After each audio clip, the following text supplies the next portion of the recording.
Welcome, ladies and gentlemen, boys and girls, and everybody in between. Jackie's got a sports show, and you are tuning into that sports show. Glad, very happy you are tuning in. I just woke up, so that might be why my energy's a little low. We're going to build that throughout the show. You might hear my dog talking. Yeah, you might hear my dog talking in the background. He's outside. He doesn't really like to be outside, but he needs to be outside right now. Today we're going to go over some college football games. I was going to do all of them, but it's college football. There's a lot of teams, so then I was like, all right, I'll do every top 25 team. But do y'all really need a preview for Michigan and Rutgers? Do you really? So we're going to do that, and then we're going to go over Thursday night football last night, and then I'll get out of your hair, and I'll see you on Monday. Gonna do the house cleaning at the end of the show, but I do have to say, share, and rate the show. Rate the show on whatever platform you're listening on. Share it, Facebook, Twitter, Instagram, whatever you need to share it to, share it to. Plus, when you're at work and your friends are like, yo, Richard, yo, Samantha, yo, whatever. I'm looking for a sports podcast. I enjoy sports, and there's not really a sports podcast I found that I really liked. You say, hey, Jackie's got a sports show. Make sure you tune in to that sports show. Let's get right into the show. So, last night, the Steelers beat the Titans 20-16. And on the Steelers side of the football, I walk away with one question. Whose fault is it that the offense isn't that good? Is it Matt Canada's fault? Or is it Kenny Pickett's fault? Every Steelers game I watch, I continue to ask myself the question, and the answer never solidifies. Matt Canada is not a great play caller. I think that's an objective truth. Matt Canada is not a great play caller. By which, hey, little thing.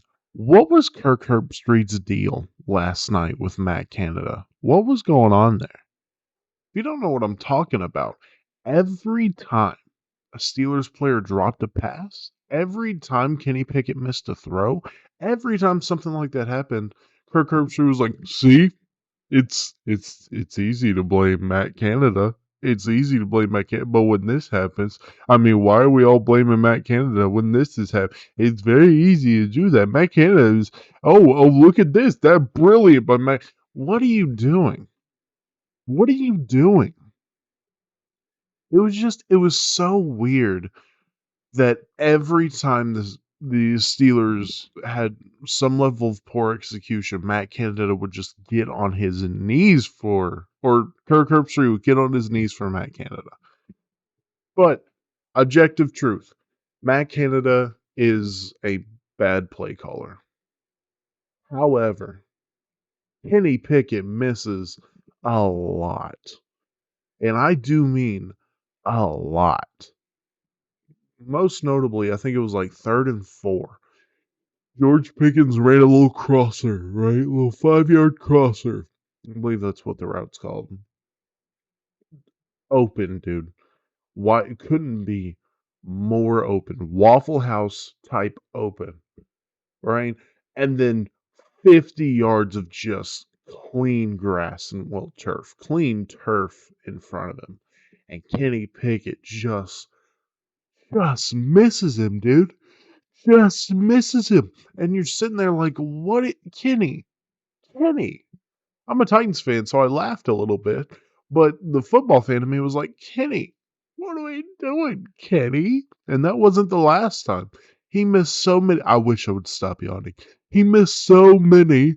He missed so many open receivers. And then he does stuff like delivers a perfect ball to Deontay Johnson on the sideline in the perfect window. That ball could not have been in a better spot where Deontay just catches it real quickly so Trey Avery doesn't have a chance at it.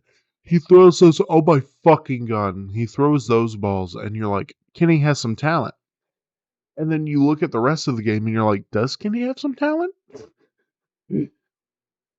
On the defensive side of the ball, it looks like the defense is getting their footing. The Titans aren't an incredible offense, so let's not overreact. However, getting getting Cam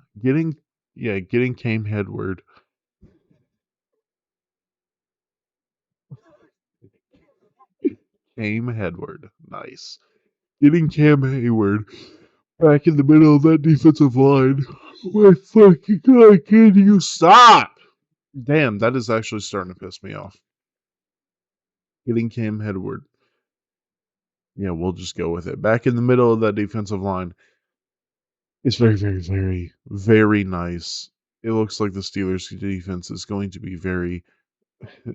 be a lot better with Cam Hayward back in the rotation, which, I mean, obviously, right? Of course, they still miss Minka Fitzpatrick. They still wish they had Minka Fitzpatrick. But getting Cam Hayward back, yes. I mispronounced his name so much, and it's not even a hard name to mispronounce. Now, on the Titans side, let's talk about Will Levis. I said that if Will Levis comes out of the Steelers game and the Falcons game looking like the same quarterback, it's gonna. Oh my fucking God! See, I told you it's pissing me off. If Will Levis came out of the Falcons game and the Steelers game looking like the same quarterback, it was going to be hard to convince me that he's not a top 10 guy already. Now, while that might be a little bit of an overreaction, this game still showed me that Will Levis is the future of the Tennessee Titans. He was being harassed all game, whether that was Alex Highsmith, I believe Cole Holcomb, before he got injured, got in there a couple times. TJ Watt, of course, got in there. Will Levis, though, stood there, just kept kept dropping back and kept delivering dimes. Was this a perfect game? No. He put the ball in a lot of dangerous situations. Still has a problem with throwing guys out of bounds when throwing to the sideline. But Will Levis is the future of the Tennessee Titans. He has the arm talent. It looks like he has the smarts. And he has the poise. The poise is what really, really impresses me. He doesn't look like he's going to get shaken. Now, one or two throws when, three guys were in his face because the offensive line couldn't block a peewee defensive line. Sure, yeah, absolutely. He gets rattled right there. But that last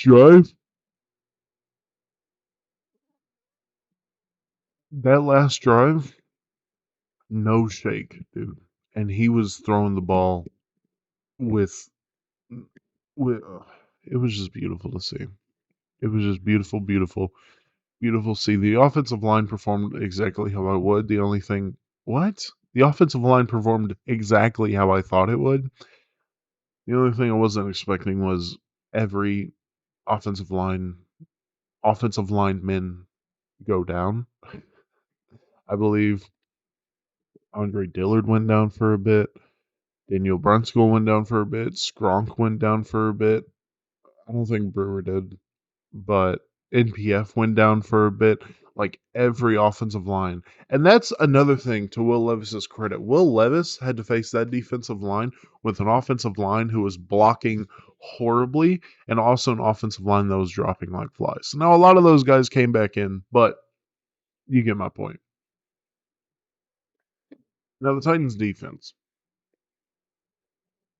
I said this on TikTok. I'm going to say it on here. As Titans fans, coming into this season, we all knew the offense was going to be bad. It was objective that the offense was going to be bad. However, we were like, at least the defense will be good. It's not. This Titans defense is not a good defense. The one thing we could hold, the one thing, even like, let's get through this. We thought the defense was going to be very good. It's not. The pass defense has always been suspect for the past couple of years, right? Man, I wish my brain would work right now. Just the DB core is very, very injury prone. The DB core isn't very good. We thought Caleb Farley would be our number one. He isn't. We thought Christian Fulton maybe could be a number one. He isn't. He's fine, but he's not. Roger McCreary is a slot guy. We got rid of our best safety, Kevin Byard. Amani Hooker is fine. Didn't play that well today, or last night. Um, but the pass defense is already suspect. I think we already knew that. The one thing that we were really counting on to make this defense good is the defensive line. While we have pieces, notably Jeffrey Simmons, Danico Autry, Harold Landry's coming off his ACL, so I'm not going to put a whole lot of weight into his performance. Hopefully next year he returns to 2021 form. But we thought the defensive line would be great. It's not. Not getting a sack on Kenny Pickett when the Steelers' offensive line is that bad. A lot of people say, oh, the Steelers' offensive line blocked better. I say that the Titans' defensive line is just severely underperforming. We got to Ritter and Heineke a lot, which confuses me, dude. I hate inconsistency. I hate inconsistency so much. And I think inconsistency means you're bad. So I guess that's why I'm saying the Titans' defensive line is so bad. If you go out and you get 6 sacks on Taylor Heineke and Desmond Ritter, and I think even more, and yet you cannot touch Kenny Pickett once when the Steelers have one of the worst offensive lines in the league, it's just inconsistency, and inconsistency is bad. And the linebackers aren't great either. I love Dr. Gibby, Jack Gibbons. I love him. I love the story, but he's not good enough. The DBs aren't good enough. The D-line is not consistent enough. This Titans defense is a bad defense, and I think it's time for Titans fans to admit that. So, and I'm at a point now where I don't care that much about wins for the Tennessee Titans. And I know that might sound wild, right? You're a Titans fan. You should, hope your team wins every game. And don't get it twisted. I do hope my team wins I hope the Titans win out and make the playoffs. However, my focus right now is seeing how good Will Levis is. Because the Titans are building for the future. The Titans are not a Super Bowl team, obviously. They are a less than borderline playoff team. They're right around that. Their draft pick is going to be somewhere between 13 and 17. That's the team they are right now. So I'm just looking for Will Levis to be better. I'm looking at how Peter Skronce plays. Nicholas Petit-Frere, I hope, can play much better than he did yesterday. I'm just looking at the young guys, seeing how they perform, and going from there. Because this team is building. This team is not, let's go out and win a Super Bowl. They're just not. And that's okay. It's not okay when you don't realize that. When you don't realize that, it's aggravating. You want the team to come out and win, and it just ruins your day when they lose. Trust me, last year, that's how it was for me. The year prior, absolutely. But I've accepted that the Titans aren't making the playoffs, most likely, and they're definitely not making a Super Bowl. So I'm okay with losing. As okay as I can be with losing, I am, because I know we're building for the future. We're not building for the now, or we aren't the now. Yeah. So that's my thoughts on Thursday Night Football. Let me know your thoughts, comments, tweets, whatever. So let's get into college football. Some interesting games coming out of the top 25. Starting off with Kansas State and Texas. I think Texas wins this easily. But Kansas State, after losing to Missouri earlier in the season, has climbed their way back into the college football rankings. Also, it's a Big 12 matchup. Kansas State likes to play spoiler a lot of these years. I would keep my eye on this game, but I think Texas wins this pretty easily, and we're just going to roll through these. We got Ole Miss and Texas A&M. Texas A&M and be a pain in the ass for SEC teams, especially an SEC team that really isn't that great. Ole Miss is ranked, I think, 13th, and I don't really get it. And it's because of their offense. Their defense exists. Their defense exists, but their offense is so sputtery and so inconsistent. And it starts with Jackson Dart. A lot of people were hyping him up. I believe he's a transfer from USC. When I'm hearing people talk about college quarterbacks, they put this guy in like the top 15 range. I don't know about that. I don't know about that. Every time I've watched an Ole Miss game, I've come away saying Jackson Dart is not that good. Why are people saying he's that good? I think Ole Miss takes care of business. I think Texas A&M is a pain in the ass, but not a big enough pain in the ass to actually win this game. But definitely keep your eye on it. Now, Missouri and Georgia. I know what you might be thinking if you listen to the previous podcast or you follow me on TikTok. I'm probably going to say Missouri's going to beat Georgia. I hope Missouri beats Georgia. I'm still on the train. I know I watched this guy talk about how like everybody's saying Georgia fall off and Georgia just keeps winning. Georgia's a good football team. I don't think anyone's denying that. But the reason they get so much hate is because they're at number one. Well, they were at number one until the playoff poll came out. But they were number one for all season, and the only excuse people had was they won the championship last year. That is why Georgia was getting so much hate. It's why Georgia was shit on all the time. Missouri has had some very, very dominant wins. And also Missouri's upset a lot of folks. A lot of folks. Stay out. Stay out. In a second. I'm almost done. She's deaf, so I'm not even gonna whatever. Um what am I trying to say? Yeah, Missouri's had some very dominant wins, but Georgia, still a top 5 team in the country, which give me credit. I'm a Georgia hater, but I've always said that Georgia is a top 5 team in the country. They're just not number 1. I'm sorry, that whole thing. Um that whole thing fried my brain more than it already is. And now that dumbass dog is gonna bark. Let's get back on track right now. Tap, tap, tap, tap, tap. I think Georgia wins this game.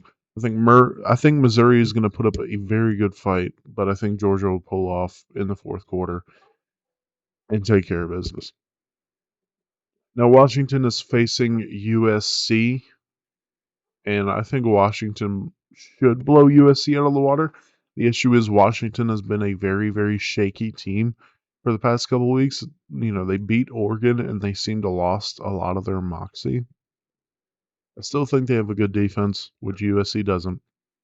They have a very high-powered offense, which USC's offense might have been a little. Nah, I'm not going to say that. They put up 50 on whoever they faced last week. I think Washington wins this, and I think Washington wins this fairly easily. They should, but they have been shaky, so watch it. We got LSU and Alabama. I think this is the SEC matchup everybody is looking at. Bama ranked top 10, while LSU is ranked top 15. LSU has lost a lot, actually, right? They lost to Florida State early in the season, and then they've lost another game or two.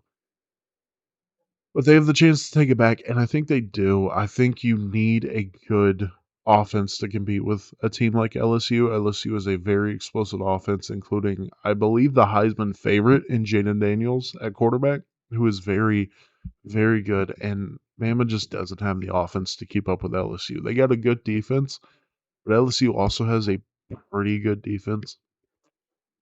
They don't have the firepower to keep up with LSU. They don't have the explosiveness to keep up with LSU. So LSU wins this game against Bama. And finally, we got UCLA in Arizona. I put this on my list because y'all know I've been a low-key Arizona fan for the past couple weeks. UCLA is a good team. UCLA has had some good wins. But Arizona gives back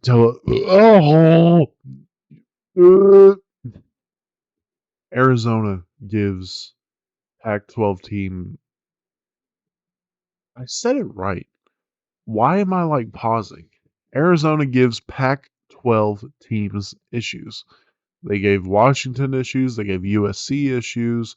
Um, they killed Washington State. They give good Pac-12 teams a lot of issues. And I think Arizona wins this game. I don't think UCLA is good enough to beat Arizona. And after this, they should be ranked. Arizona should already be ranked, in my opinion. That might be, again, because they didn't actually win against Washington.